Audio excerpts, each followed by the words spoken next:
নমস্কার, বুলবুলস রান্নাবাটিতে আপনাদের সবাইকে সাদর আমন্ত্রণ।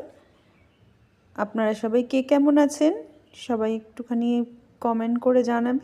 আর আমি আজকে আমার নতুন রেসিপি শুরু করছি। আমার রেসিপিটা খুবই সোজা, খুবই জানা আপনাদের। আজকে একটা ছোট্ট করে একটা চোকোলাভা কেক বানাবো। খুব অনেক দিন ধরে ইচ্ছা হচ্ছিল। আর সত্যি বলছি, এখন চোকোলাভা কেকের না এত দাম বাড়িয়ে দিয়েছে, ওই দামে মনে আমি ঘরে 4টে চোকোলাভা 5টা চোকোলাভা, একটা চোকোলাভার কেকে মানে দামে না আমি 4টে 5টা চোকোলাভা কেক বানিয়ে নেব। তাই জন্য আমি ভাবলাম আজকে একটু ঘরেই বানাই। তাই জন্য প্রথমেই আমি একটু চকলেট নিয়ে নিয়েছি। একটু চকলেট, ভালো চকলেট হলে খুবই ভালো হয়। এটা কম্পাউন্ড, ডার্ক কম্পাউন্ড চকলেট। ওটাকে আমি একটু বাটার দিয়ে, আমি কিন্তু একটু বাটারটা বেশি নিয়েছি, আপনারা এর থেকে কমও নিতে পারেন। আমি প্রায় 50 গ্রাম মতন নিয়ে নিয়েছিলাম, 50-60 গ্রাম মতন চকলেট আর 10 গ্রাম মতন বাটার নেবেন, বেশি নেবেন না। আমি একটু বেশি নিয়ে নিয়েছিলাম, 20 গ্রামের মতন নেবেন না। ওই ছোট্ট কিউবে আসে না, ওটা একটা দুটো নিয়ে নেবেন 5 টাকার। আর দুধ, আমি দুধটা কিন্তু সত্যি বলছি আমার ভুল হয়েছে, আমি দুধটা কিন্তু খুব বেশি নিয়ে নিয়েছিলাম। আমি একদম 2 টেবিল স্পুন দুধ নেবেন, বেশি দুধ নেবেন না। আমি মনে হয় প্রায় 4-5 টেবিল স্পুন নিয়ে নিয়েছি। সেই জন্য অনেকক্ষণ আমার ফ্রিজে রেখে একটুখানি চকলেটটাকে না ঠিক করতে হয়েছিল। আমি ডবল বয়লারে করে নিয়েছি, আপনারা চাইলে মাইক্রো ওভেনেও করতে পারেন। যেহেতু মাইক্রো ওভেন সবার কাছে থাকেও না, সেহেতু ডবল বয়লারে করাই ভালো, সুবিধা হয় এটা। আর মাইক্রো ওভেন আমাদের কাছে থাকলেও অনেক সময় আমরা আবার চালাতেও পারি না, কোনটা কী করবো কি। আমাদের মা দিদিমারা তো চালাতেই পারেন না, হয়তো ঘরে আছেন কিন্তু হয়তো চালাতে আমরা ঠিক করে পারি না। কনভেকশন মোডে নিয়ে যাও, ওটাকে এই করো সেই করো, তার থেকে আমাদের চিরাচরিত রীতি কড়াইতে করা অনেক ভালো। আমি প্রথমেই ওটাকে মানে কড়াইটাকে দেখলেন আমি প্রিহিট করতে বসিয়ে দিয়েছি। আর এর ভেতরে আমি আমার ড্রাইড ইনগ্রিডিয়েন্টস যেগুলো আছে, 1 কাপ ময়দা, 1 কাপ চিনি, হ্যাঁ এইটা খেয়াল রাখবেন, 1 কাপ ময়দা 1 কাপ চিনি। আর যদি একটু মিষ্টি কম থাকেন তাহলে চিনি একটু কম নিতে পারেন। আর 3 চামচ মতন কোকো পাউডার, আর মানে 3 টেবিল স্পুন, আর 1 টিস্পুন হচ্ছে বেকিং পাউডার, হ্যাঁ বেকিং সোডা। এই মাপটা রাখলেই একদম হবেই হবে। এই ড্রাই যেগুলো ইনগ্রেডিয়েন্টস আছে না, এগুলোকে আমি একটু চেলে নেব।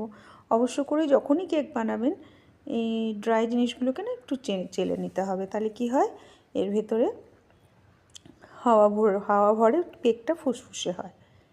আর আরেকটা জিনিস, আমি একদিন মানে এটা আমি নিজের থেকে ভুল করেছি বলে আপনাদেরকে বলি, যখন বেকিং পাউডারটা একবারে মেলানো হয়ে যাবে না, সঙ্গে সঙ্গে বসিয়ে দেবেন, রাখবেন না। রাখলেই কিন্তু কেক আর কিন্তু ফুলবে না, আর কেক শক্ত হয়ে যাবে। সেহেতু বেকিং পাউডার যখনই লিকুইডের সাথে মিলে যাবে, তার কিন্তু কাজ তখনই সে শুরু করে দেয়। বেকিং পাউডার বলুন, সেই জন্য যখন কেক তৈরি করবেন তার আগে সব কিছু আশেপাশে করে নেবেন। যেই ব্যাটারটা হয়ে গেল পাটাপাট দিয়ে তৈরি করে দেবেন।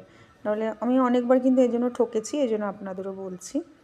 মানে কেক যদি একবার ওই বেকিং পাউডারটা দিয়ে দিলাম, এরপরে খুঁজতে গেলাম বাসন নেই, ওইটা আনছি, চামচ খুঁজে পাচ্ছি না, এই করতে করতে হয়তো মাইক্রো ওভেন প্রিহিটই করেননি বা কড়াই প্রিহিট করেননি। আমি কিন্তু কড়াই প্রিহিট করতে এই জন্য বসিয়ে দিই, মানে আমি ঠকেছি তো 2-1বার, সেই জন্য আপনাদের বলছি আমি। এবার 1/4 কাপ নিয়ে নিলাম, তেল নিয়ে নিলাম, আর দুধটা দিয়ে আস্তে আস্তে আমি গুলতে থাকবো। বেশি দুধ দেবেন না, খুব পাতলা না, একটা রানি স্ট্রাকচার হবে, কিন্তু কি বলুন তো মানে খুব রানি হবে না, একটু ঠিক রাখবেন। টেক্সচারটা না অনেকটা মানে একটু থিক মানে রিবন কনসিস্টেন্সিটা হবে না, যেমন কেমন মানে একটু কম, যেমন এমনি কেকের একদম মানে ফ্লোটা একটু রিবনের মতন হয় না, ওই টাইপটা হবে না, একটু কম, একটুখানি আমি ঠিক রেখেছিলাম। আর যদিও ওইটা মনে হয় একটু যদি দুধ বেশি পড়ে যায় কিছু হবে না, তাই হোক একটু দুধ দিয়ে নিয়ে নেবেন। প্রায় 1/4 কাপ তো দুধ লেগেই যাবে 1 কাপ ইসের জন্য, মানে কী জানো 1 কাপ ময়দার জন্য 1/4-এরও বেশি, 3/4 লেগে যেতে পারে। যাই হোক, তবে এটা করে নিয়ে এবার পটাপট আমি এই দেখুন কি ব্যাকাতেরা এসছে মোলগুলো। আমি অনলাইনে এনেছিলাম, বাজে এসছে একদম ব্যাকাতেরা, মানে গোল গোল সুন্দর আসেনি। যাই হোক, যেটাই এসছে ওটার মধ্যেই করি একটুখানি। আরও তো ব্যাকা ছিল, আমি তাও ট্যাবড়া তুবড়া ছিল, আমি তো একটুখানি ঠিক করেছি। যখন আসে না এগুলো আসলে একদম নরম জিনিস, তো এগুলো যদি দোকান থেকে কেনা যায় ওটাই ভালো। অনলাইনে কিনলে না খুব বাজে হয়ে এসে যায় অনেক সময়। ওরাও তো নিজেরাও জানে না কার সাথে কী আসছে, ওরকম হয়ে যায়, পিচকে যায় একদম। যাই হোক, এগুলো একটু ভরে না, খুব অল্প অল্প দেবেন, বেশি দেবেন না, কেন আমার মোলটাও ছোটো, আপনাদের মোল অনুযায়ী কেন একটু ফুলে ওঠে না, আমার তো এরকম ফুলে উঠে বাইরেও চলে এসছে। দেখুন আমারটা একটু আমি ফ্রিজে রেখে একটু ঠিক করেছি, আরও কিছুক্ষণ রেখে দিলে ভালো হতো। যাই হোক, আমার আর তর্সই ছিল না যে কতক্ষণ আমি করব আর খাবো। বাচ্চারাও মানে এইসব জিনিস তো সবচেয়ে প্রিয় হচ্ছে বাচ্চাদের। বাচ্চা কেন, বাচ্চা ছেড়ে দিন, আমাদেরই প্রিয়। আমরা তো যখনই ডমিনোজ পিৎজা খাবো, তাতে চোকোলাভা কেক তো খেতেই হবে।